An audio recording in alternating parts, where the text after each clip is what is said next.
Hey gang, it's Deltia from DeltiasGaming.com here to bring you a short video on Veteran City of Ash, the Hard Mode Challenge, A World on Fire. In this video we're just going to cover the last boss fight, how to activate the Hard Mode Challenge, and how to beat it. I already have another guide out for the full dungeon, so if you're interested in that, go check that out. But for this, we're just going to cover how to beat this and talk about some of the challenges. So let's get started. Before we talk about anything, I want to explain the positioning in this dungeon, and specifically this fight, as it's much more challenging than the normal mode. As you can see from this little diagram, or whatever you want to call it, there's basically 3 platforms instead of the usual 5. To activate hard mode, you have to go in that northeast corner and click the book, which I'll show you. And then you start back on platform number 1, make your way to 2 and 3. So it's different in that regard.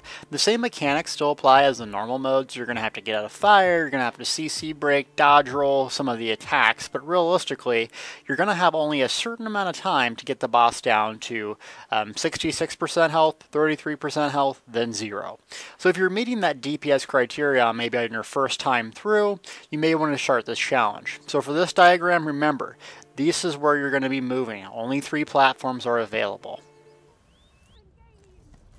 Alright, so here we are in the dungeon, getting ready to do the hard mode. We've already completed all the rest of the dungeon.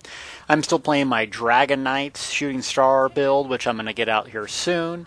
And so what I'm doing first is going to go activate this totem in the back. And as you can see, it's basically off on its own where you have to read the book, kind of like the Elden Hollow boss. You have to jump to the platforms, and you're not going to get insta-killed by lava, so don't freak out by that. You click this totem here. Boom, it blows up, your head hurts, it destroys the platforms, and now it's hard mode time. You come back, you can get in the fire, it's not that big of a deal, I don't take that much damage, so don't panic on that. And you come back and start the process. Now, usually when I start this, we're waiting for a healer. I'm going to check my skills, charges, food, that sort of thing, communicate to my team. Hey, are we ready to go? What's the plan? Everyone knows this boss fight. We've all done this quite a bit of times. As you can see, I'm charging my weapons just because I don't want to be the guy who runs out. Looking at all my gear, seeing if it's repaired, adequate level, and my food's good to go. Also, you can build some ultimate out of combat like I'm doing here using Ignis weapons. Everyone has the out of combat ability. Healing Springs is a good one for everyone to use. So you want to have somewhat close to an ultimate ready. Once that's done, everyone's actually going to move on the same island instead of just the normal way where everyone stays in the center except the tank, because we're all going to have to deal with it here. The tank's going to taunt the boss like normal, and now everyone's going to be on the island. That's that first channel ability, the dodge roll, you need to have. The tank's really going to have them start here and then apply that first set of lava at their feet towards the edge, like that. Now you can back up, and as it sprays out, it's much easier to kite and manage instead of it being right in the middle.